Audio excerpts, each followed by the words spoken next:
What is going on, you guys? It's your boy, the modest extremist here, and we're back with episode 52 of the video game therapy series. Apologies if I sound a little nasally. I'm still kind of dealing with some congestion, so hopefully it doesn't impede my ability to vocalize things. But yeah, I was thinking about something today, and I'm not sure if this is just a word salad that because sometimes I think I try to generate these philosophical conclusions from ultimately just like weird semantics with wordplay that I don't know, that I haven't heard before, or just I'm just kind of deluding myself into thinking is something new. But I had this kind of I don't know, thought on these. I mean, we've all seen those like political compass things before. This has nothing to do with that. I'm just saying, picture that in your mind. It's like there's a political compass of like basically things on different axes, and then depending on where you are in this two-dimensional grid, we can generalize and say certain things about people or whatever. In this scenario, I'm thinking about I suppose generalizing one's actions in a I don't know, in some way. Again, there's not really a category of these generalizations, but I suppose you can come to your own conclusion on that, depending on how you think. But I was thinking about just like right and wrong, and saying right and wrong again, because we each have our own thoughts and opinions on what right and wrong are. They, to a certain extent, don't really mean anything. I suppose there's a society has their say on what's right and what's wrong, but oftentimes I don't know. I feel like that's just not always a good litmus test. Just because everyone is saying something's right or something's wrong doesn't always say that. Now, so other cases, I would back them up. I don't think they have everything wrong. I just think it's it's good as a failsafe, not as a default, so to speak. But anyway, I was thinking about these four different corners of this. Each axis goes from right to wrong to right to wrong. So I think about like if you make the right or the correct right decisions, you're kind of a normal person. Again, if this doesn't make sense, I guess wait till I'm finished describing it, and then you can decide if it still doesn't make sense. It probably won't, but making, I guess, the right decisions makes you a otherwise normal person, I suppose. And I guess the two axes are, one is kind of your internal self, what you think is right and wrong, and then the second is what society thinks is right and wrong. So a right decision is one that both you and society kind of agree on the fact that it's right. And this decision is insignificant, and it's what the majority of decisions are made. It's ones that society is, yes, this is good, and you think, yes, this is good. So the right decisions kind of just mean that this is a normal action, or you're a normal person.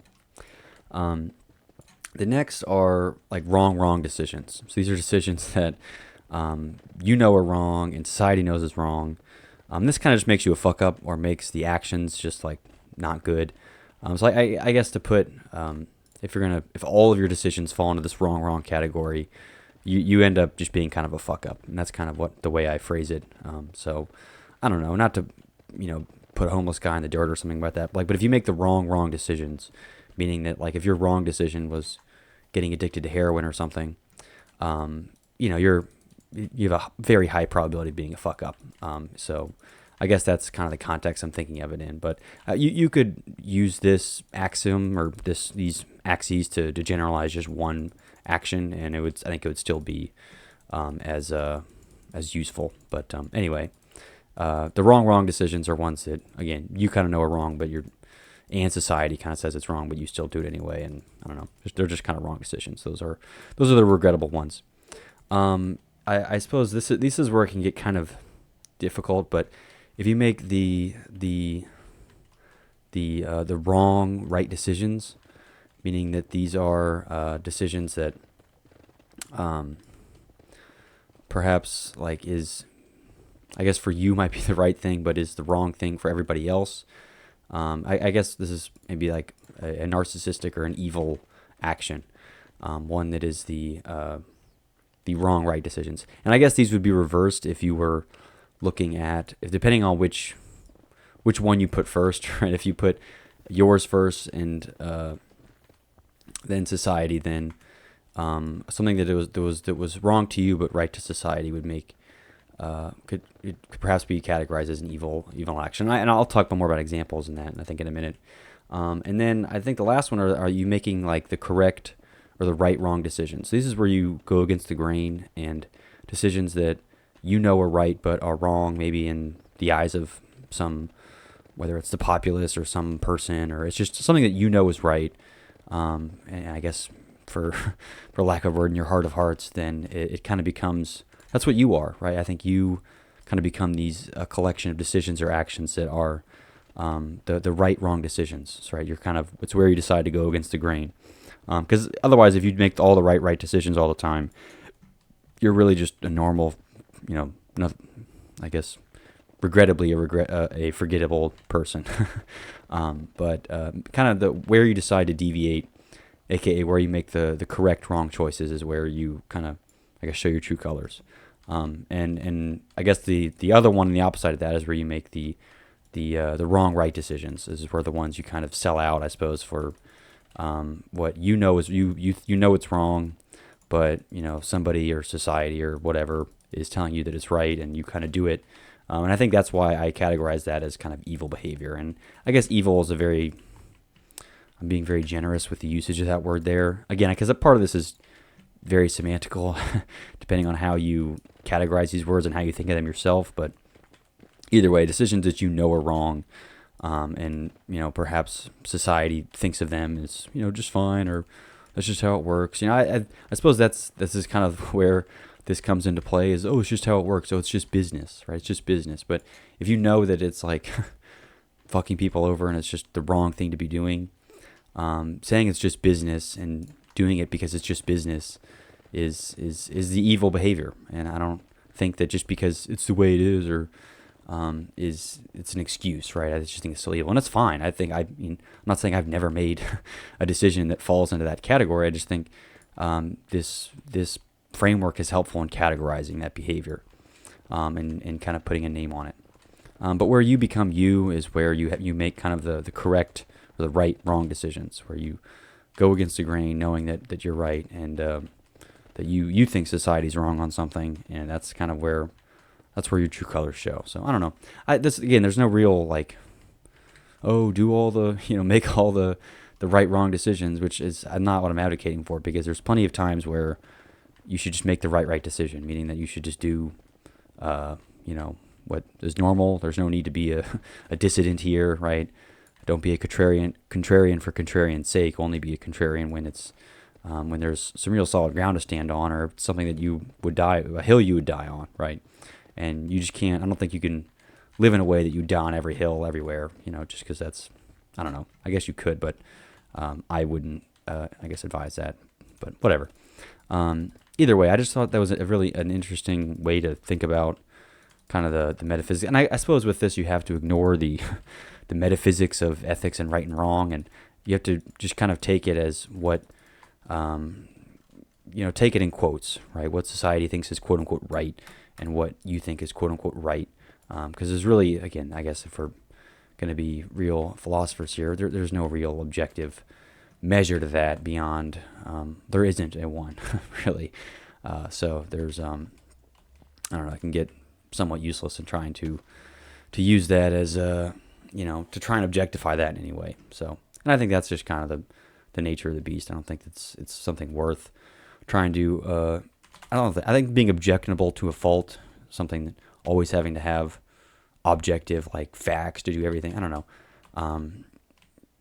Facts, again, if you look at if we break facts down metaphysically, there's a lot of nuance involved and a lot of bias present. Because again, if you go deep enough, there are no such thing as facts, right? Only mere, I don't know, confident, semi-confident non-falsehoods, right? Which is not really a fact.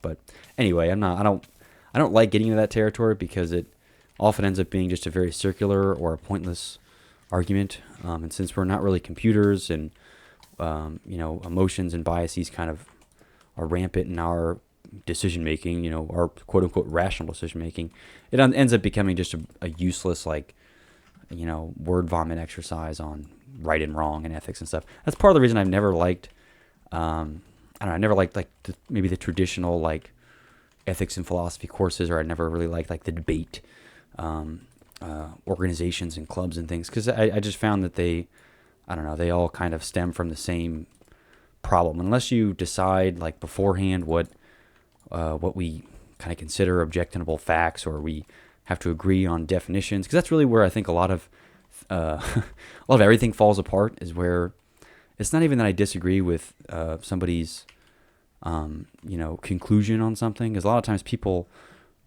given the same information and understanding the same definitions about something, people will come to the same conclusion, right? I don't think people are inherently getting opposite ends of a piece of logic because they're stupid or something. I think generally people have just completely different definitions. So it's not that I guess kind of the one liner that goes with this is, it's not, I don't disagree with your conclusions.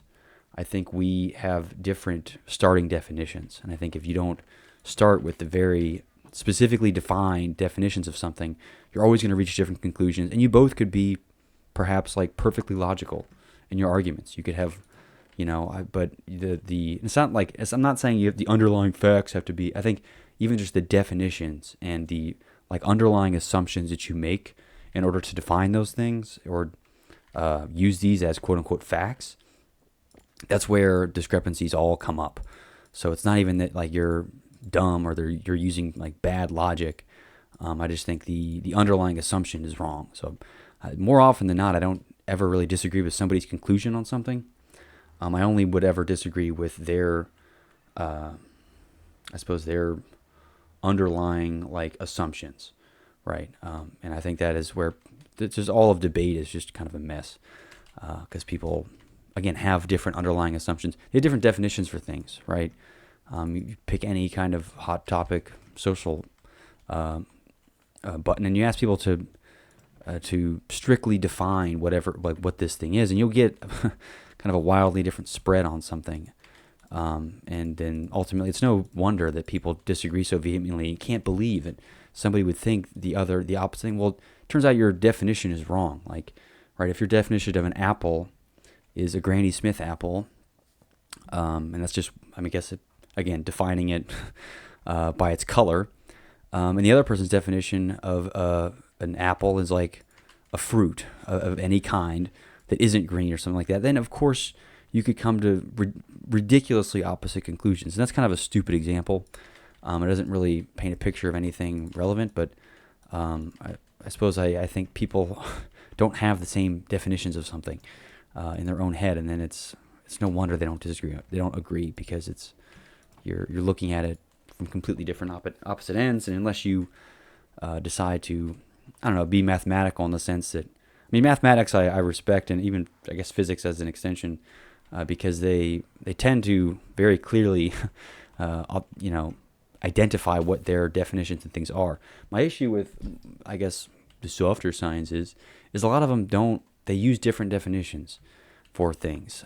So, some might define something as like religion or a social or business. They might define it in some other way, or they might define relationship in a certain way. And I don't mean to like distract from their argument in whatever paper they've written or whatever argument they're being made, but the issue is those semantics become very important, right? Because it's not in mathematics where no one's going to sit here and say, well, my paper's right if you agree with me that 2 + 2 is 5, because no one's paper starts off with those assumptions. But the difference is in other sciences, I suppose, there's the definitions themselves are very, very different, and you can define because language is not this perfect.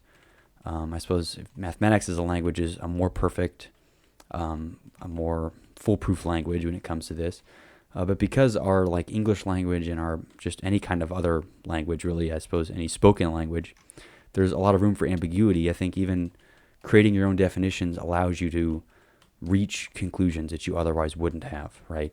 So I think people I can just take a religion as a word that can be defined in multiple ways. Like some people just define religion in terms of like a Christianity, right? That's like Jesus or something. But that's obviously not. It's a pretty stupid definition of religion if it's just encompassing Christianity. Like that invalidates all the other religions. But other people like consider, I don't know, like liking music. You could theoretically define religion in a way that if you enjoyed a certain type of music, you were a follower of that religion of sorts. And again, I don't know. You can kind of, you can, I guess you can always kind of play, play the word game to define something any way you want, and then you can use that to reach ridiculous conclusions that logically you're not off base. It's just that you kind of started with a pretty weird definition, and while maybe it wasn't super obvious outright that your definition was flawed, your conclusion looks stupid because your definition is weird. And because our language is not something that is mathematical in the sense that it's not very concrete. Again, we can accurately define things several different ways depending on, the context you're thinking about it in, and the background of the person doing whatever argument they're making. The malleability in our language restricts us a lot in reaching the same conclusions based off of the same quote unquote evidence. So I don't know. It just tends to cause, and the reason I'm even talking about this is just because it tends to cause a lot of be a point of controversy, and people all saying that everyone thinks that they use facts and stuff to defend their beliefs on something, when a lot of times, again, what does that mean in that context, right? How have you defined any of these important terms? And I guess missing out on all those basic assumptions, that it's no wonder that people are constantly finding easy ways to argue with people. But I don't know. We've kind of moved away from debate as a lot of times a useful form of conversing, mostly because technology has riddled its paws in there, and it becomes just a convoluted mess because of the plausible deniability, the anonymity of it, as well as just the scale at which these debates and things can happen. Plus, I guess just the patience. People don't want to sit down and really analyze and think about their arguments, and there's a lot of pressure to not be ousted or burned or something, and I don't know, becomes a very, very sensitive topic and area where people are more likely to just put up walls than to be, I guess, scientific in their inquiry. But science is only really one frame of mind that a lot of people, kind of agree with the scientific frame of mind when they're debating, but it's only one kind of frame of mind when we think about arguments. It's just the one that we really defend and can, I don't know, logically say, I suppose, or scientifically say is foolproof. But again, that definition is kind of circular because you're using science to defend science as a reason of argument. Whereas if you use religion to justify a religious argument, then again, scientists would say, well, that's stupid, you're not using it. But science is likewise using a circular form of reasoning to reach their conclusions. It's just we think of that as a lot more objectionable, only because I guess it's based off mathematics and in a very basic sense. Again, there's a lot of science that isn't mathematics, but we try to tie it back to that. But anyway, I don't want to get too into the, or I guess any deeper into the weeds, because I guess we just got a little deep into all of it. But I came up with, this is completely unrelated, so if you were expecting any kind of segue, you are sadly mistaken. I came up with, this is just a really stupid acronym that I came up with, and for some reason I couldn't get out of my head. And I guess this just kind of,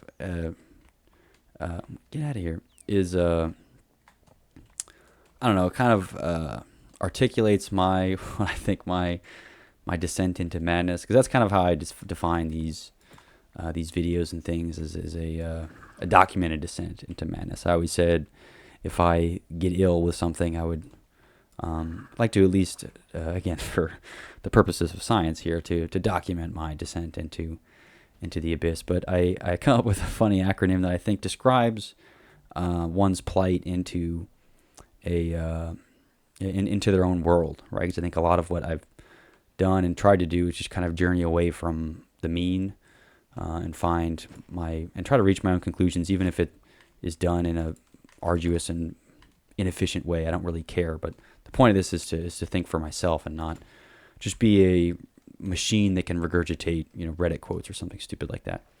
But the acronym it starts with, well, I'll spell it out and then you can kind of put the dots together. But the first letter is D for disbelief, right? I think it's this is kind of again, to use Zoomer speak here, to the red pilling portion of the acronym, right? It's your eyes are kind of open to the way that a lot of the world works. It's not nearly as idealistic as it is in, kind of these alternate worlds and as you were as a kid, right? Because your world when you were a kid was kind of like, was maybe school or your family, which are very, very social, or not social, sectioned off environments, right? School is a very curated environment. There's order, there's law and order kind of thing there. Even the dissidents, there's not, there's not, you're not really dealing with mortality a lot as a kid. And, if you are, sorry, but, most children don't deal with anything that is like a real world thing, right? They don't have to be economically sustainable, right? You're a kid. They're just kind of feed you. There's no amount of like value you have to output per se. And then it's even the family structure and recreational sports and whatever hobbies people do are all very, very contained in a safe environment. And I think this is good, but I think as at a certain age, hopefully everyone kind of gets their own taste of like, damn, this is the way that it is.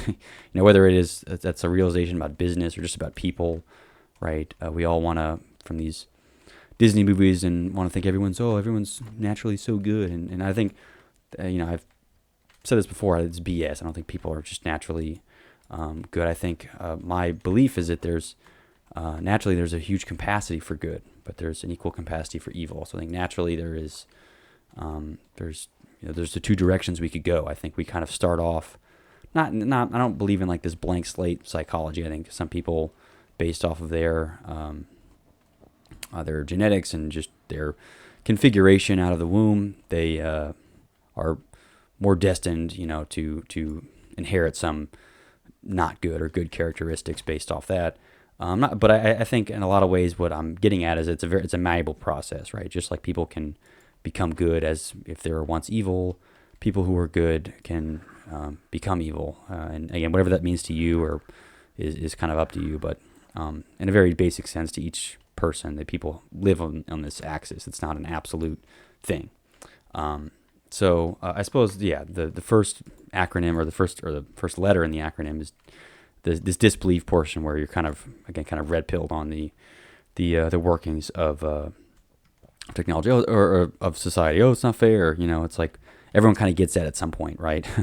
In grade school, it's like almost a communist level of fair, right? Even if you score the highest on the test, everyone might just curve it all up to an A or something like that. But I mean, I guess there's some inequity, but most of the time the inequity is very, very dampened, where it's no one's like struggling to live and no one's like a multi-gajillionaire just because they got 100 on the test, right? It's all it's a very socialized pseudo-communist system.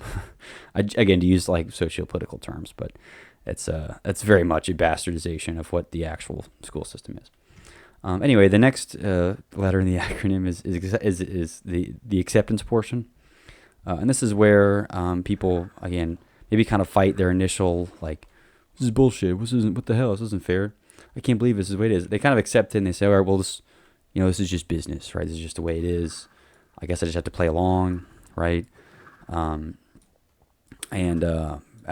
people just kind of exist in this state. In each of these states, somebody can exist in perpetuity, right? Some people can really always stay in this like zero stage before they always believe that the world should be equitable and fair and that people are always good all the time. And Hollywood movies are, accurate. It's like, the actors don't exist in that sense. I think miracles don't happen on the prevalence that it's made out in these movies. But you can also exist forever in this acceptance state where you say, well, that's just business, man. I'm sorry. It's too bad. Life's not fair. So I'm just I'm gonna play the game. That kind of thing. And if you end up transcending past this, and again, I don't want to quantify which of these kind of sections is harder to get out of or where people are. I'm not going to bother trying to generalize the public or anyone else on who is fitting where. I just think this is kind of the continuum that people might go through.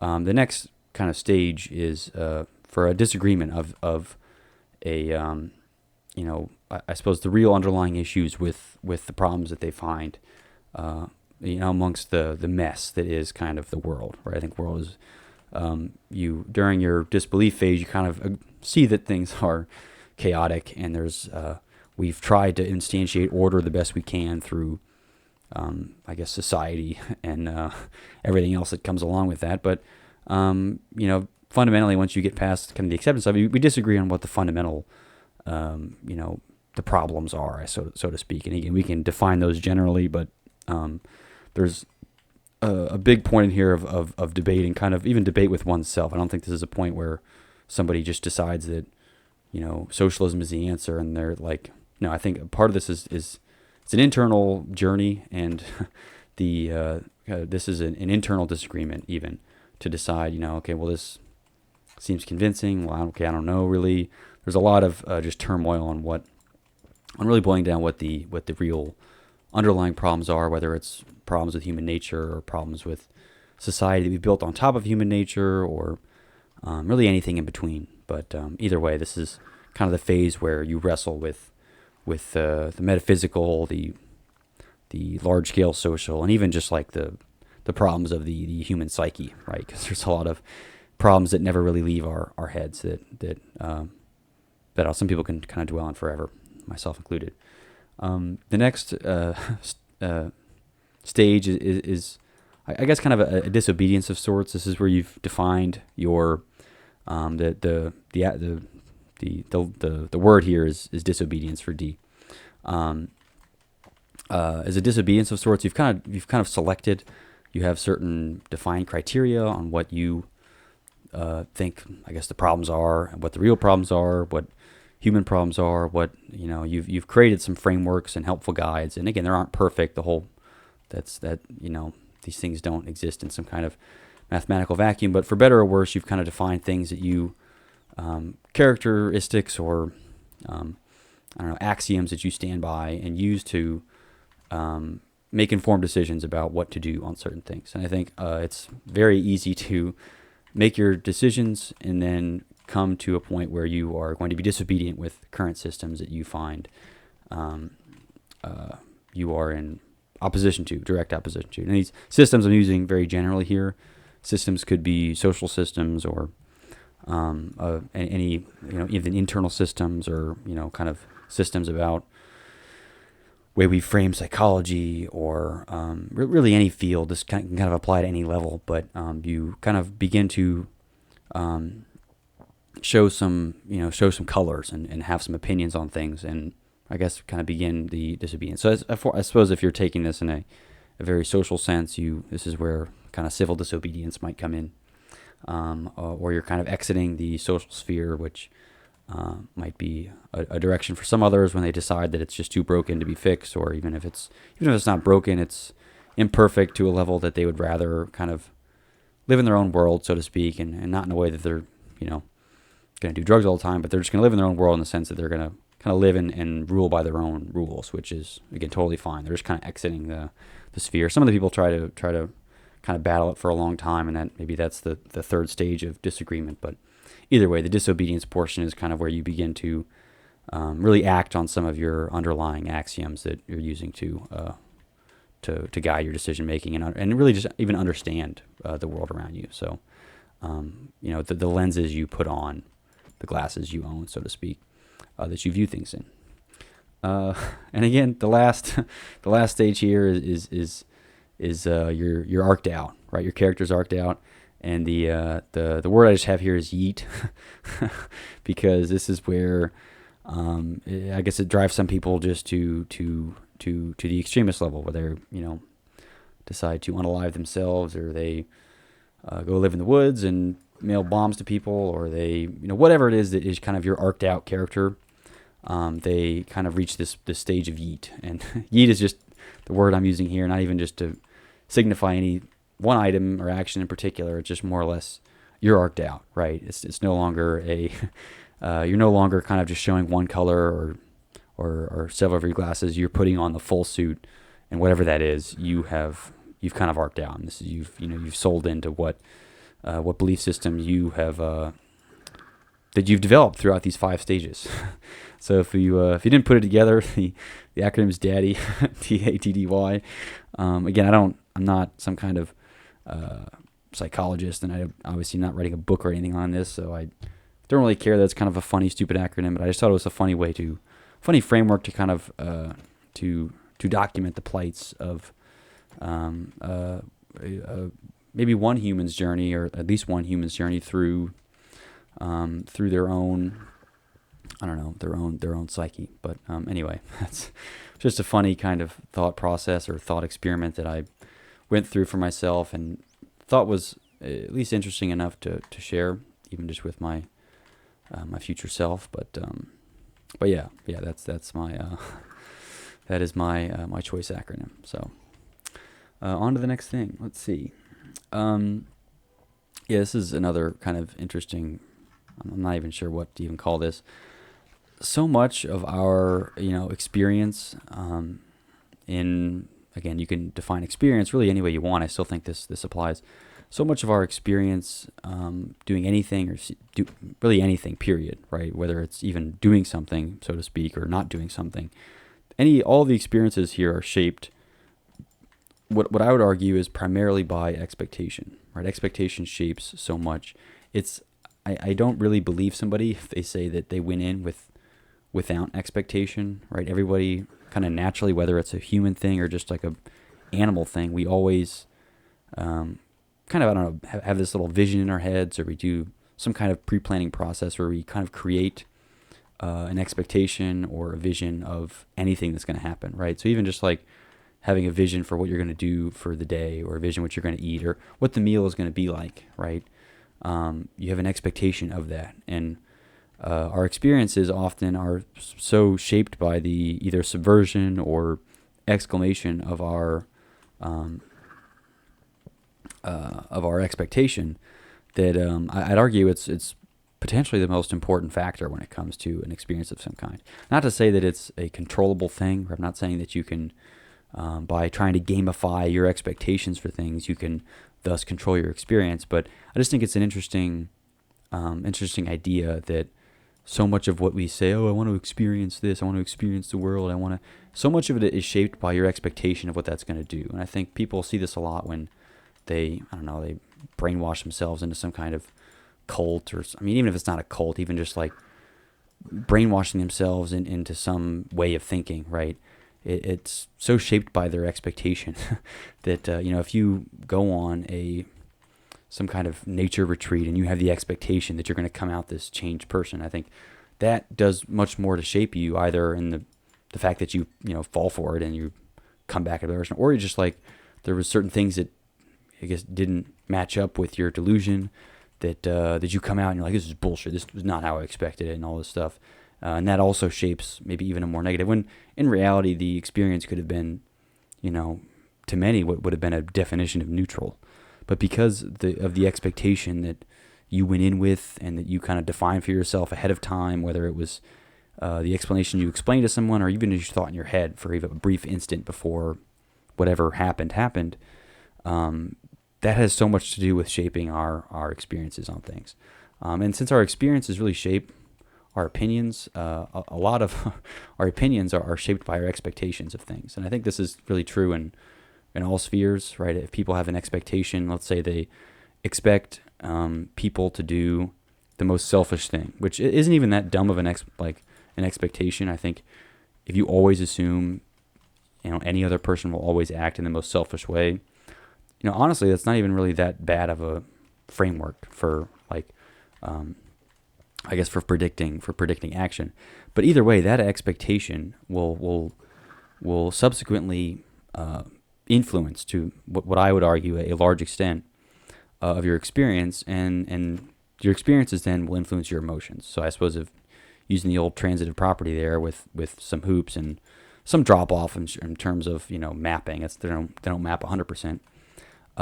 We get that the expectations for things, or your notions that are what derive your expectations, influence your opinions. And I suppose that's not really shocking. So I guess it can become this self-perpetuating cycle of affirming your own opinions, using your opinions to form expectations about things, your expectations then to form, experiences on things, and then your experiences then to form opinions that corroborate the, again, it's a circular loop if you haven't mapped it all out. Which I don't know. What are the conclusions to draw from that? I guess nothing new, but I'm just trying to articulate things in a way that might be interesting or new, and hopefully ways to stumble upon something that is interesting to at least think about and consider. Because I don't know, we don't often think of things in that way. We often think of experiences, opinions, and expectations as all very more disjointed than I'm proposing here. I'm proposing there's a very, very tight correlation between all of them, and when we ignore these correlations, or we tend to focus on just the opinions or just the experiences of somebody or something, we discount a lot of other factors that are at play. So I'm not sure. Maybe it, and I don't know where the cycle starts either. I don't think it really starts from. I don't think you can make an argument that it starts from a specific point, right? You could say that like one experience then shapes opinions, which then shapes expectations, which then shapes experiences, et cetera, et cetera. I don't think that's any more valid than saying that you have an opinion on something. I suppose maybe the only argument to be made against that would be that maybe your first exposure to any of it in this cycle here would be some kind of experience that you weren't expecting to experience. I suppose if you experience something with no expectation of it, that then begins at experience. Or if you're unable to expect something, right? If let's say that something unexpected happens, that is an experience that is without an expectation before it. So it kind of goes against my axiom of saying that all experiences have some expectation, because something's happened, but just unprompted, right? You weren't ready for it at all. It just kind of happens.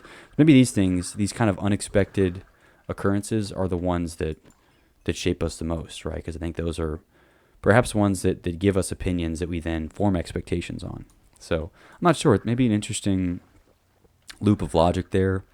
And again, this could just be me kind of using the semantic terms and words to kind of make some word salad that sounds really profound, but might just be a really stupid conclusion. But that's fine. That's kind of what I'm risking even doing anything like this. Regardless, I still think there's some value in that thought process, whether it applies applicably in your life or not. I don't really care, but it is an interesting thought regardless. But anyway, let's get to something I guess more concrete here. Customer support. This is totally not even 180. This is like a different dimension entirely. Customer support, period. Modern day customer support, what is it? Here's just one observation about customer support. There's probably a lot I could talk about this. I have a lot of opinions, and I'm sure a lot of other people have opinions on customer support. It's almost genius what they've done from the business, and I don't say genius in the sense that if I owned a business, I would replicate it this way. I just mean genius in the sense that in how it's designed. Not even genius. It's just, I don't know. It's I don't know. Let me just explain what my one conclusion on this is. They design all customer support now, especially for larger companies that don't really care about, are still trying to grow. They're still kind of early on. They can't risk a big hit to their reputation. They design customer support in a way that the person in the store, or the person that you can actually get in front of, that you have the closest interaction with, is not the person you can reasonably be angry at, right? I think they kind of, the person who is responsible, who you could, wag your finger in their face and get really angry and curse them out and stuff. They're never the ones that are like it's never the manager in the store talking to you. Most of the people that work as these managers here, all of them just are glorified scapegoats in some way, where you're having a problem with their product and you're like, dude, give me a new one, or like, what is this shit? Like, this is garbage. And then they're like, look, I'm honest to God with you. I cannot do anything about this. Like they just give me an iPad and ask me to, do whatever. Like the person you need to get mad at is, oh, call this telephone number. And of course it's some stupid bot.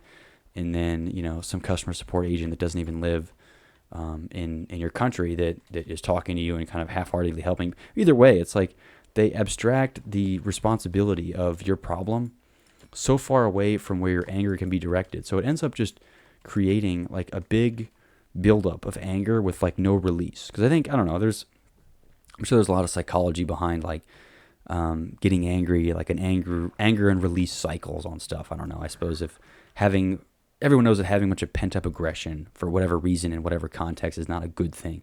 But I think a lot of customer support now is just designed to just build up so much rage in you through their, waterboarding tactics of getting you through these different call centers and go to our location and then, talk to this guy who's really nice, but he can't do anything. He's helpless in actually solving your problem, or, they don't have the parts and stuff, whatever it is. Again, it doesn't really matter. But they take you through this entire waterboarding customer support process, and they never let you tell somebody to fuck off. That's honestly when I'm having a problem with a product, and maybe of course I'm not someone the thing breaks once. I have a lot of patience in most contexts for what happens with products. I understand humans are far from perfect. They make far from perfect products. What I don't have any patience for is like predatory monetization strategies for repairing broken service. I think if you make a product or you do a service of some kind and it's inadequate, it does not matter. People should be able to. You should be reasonable about them getting their money back, or a prorated refund, or maybe they comp the repair because it's just faulty on their part. I think there should be some nuance there, but they've designed these things where we can't comp anything. Nothing can ever be comped, so it doesn't matter what happens. I don't care if we gave them a broken product right at the store that day with the receipt, and they didn't even unbox it. And we just handed them a broken thing. So sorry, we can only give you an 80% refund and store credit. It's like they create all of this rage because of they're trying to keep as much money in the system as possible.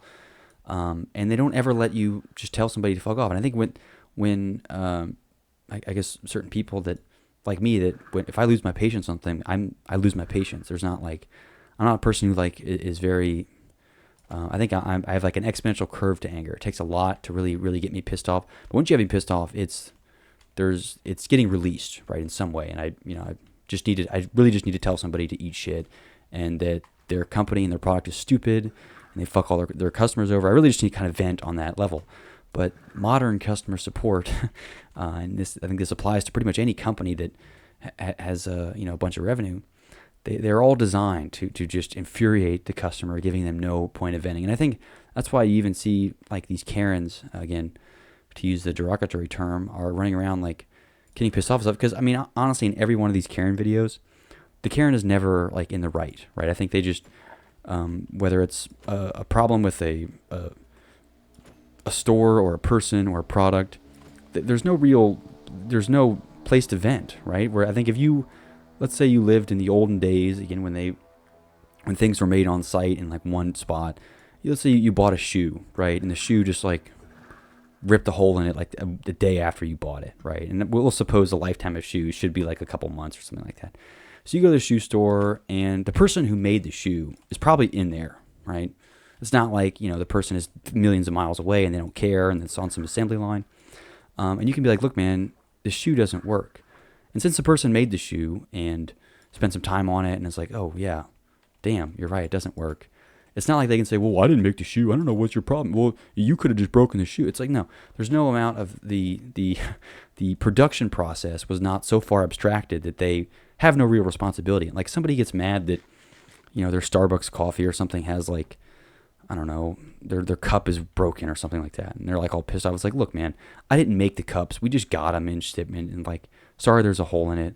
We'll get you another drink or something like that. The cup is a bad example because that's kind of a disposable product, but like, I don't know, any product that isn't, inherently disposable or consumable and has some amount of lifetime, the production is so far abstracted from the people that are there, the actual people there that you could get mad at, that it becomes this generation of rage. And that's why I, to some extent, even sympathize with people that just get really pissed off people for no reason. Because sometimes you just again, somebody needs to get yelled at. That's kind of and it's not even the sense that you need to like, do justice or something. You just need to feel that you were justified and somebody was served justice or something. And in all these videos with the Karens, they all look stupid because, in their mind they've served justice, but in reality the person behind there has nothing to do with it. But the issue is that there's no outlet for any of that. There's no justice, right? I think in a lot of cases with the again, the technology and the abstraction we've done with all the products, there is no outlet. You have nobody to get mad at without being unreasonable, right? In all these scenarios, the Karens are unreasonable, only because there's no reasonable way to get mad at the store manager who has nothing to do with your product, right?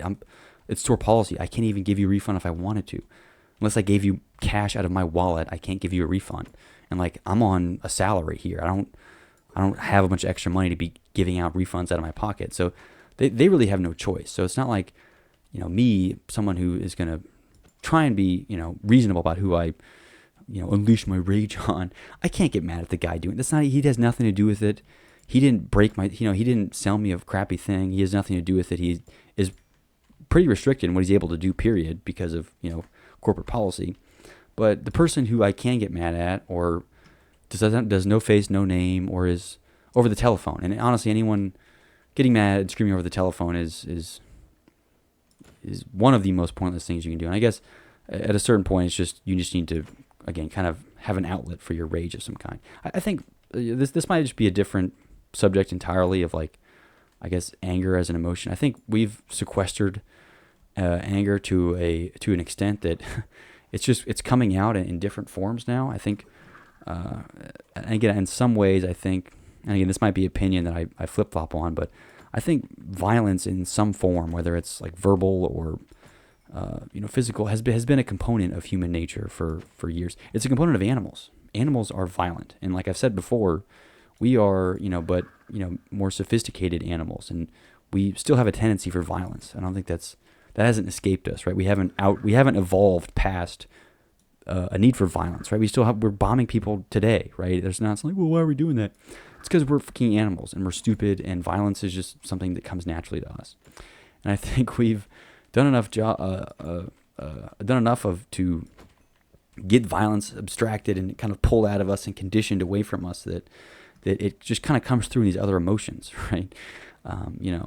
Depression, grief, kind of weird character traits, other psychological issues that honestly might even just be from a lack of, like you can't beat anybody up anymore.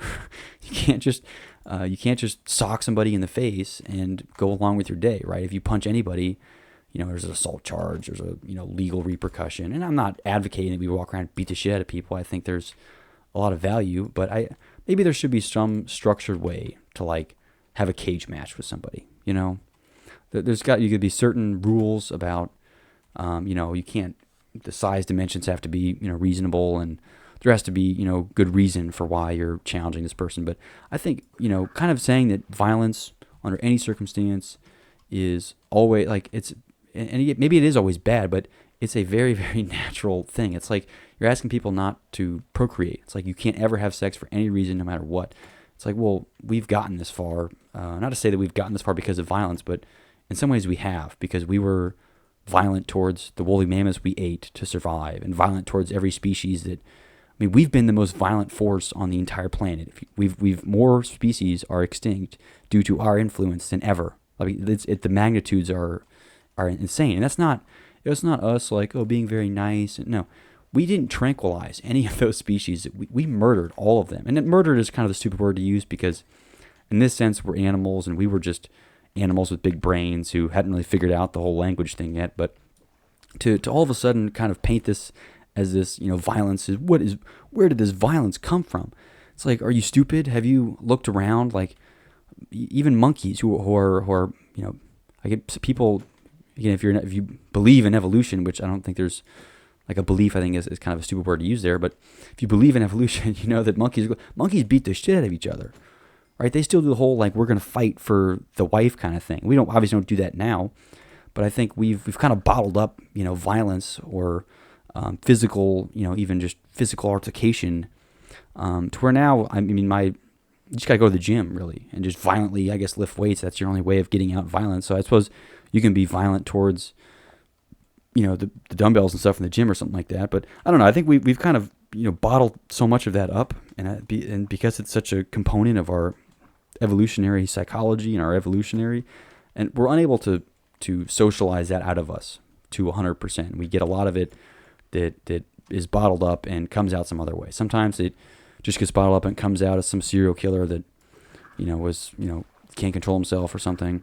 Other times it comes out as a depressive episode or jump off a bridge or something like that. And other times just start beating people up. I don't really know. Again, I think there could be evidence and potential arguments to be made that it comes out as a lot of different forms depending on, the context you're in and how your brain treats that bottled up of violence. But I think there's just a lot that we've totally removed.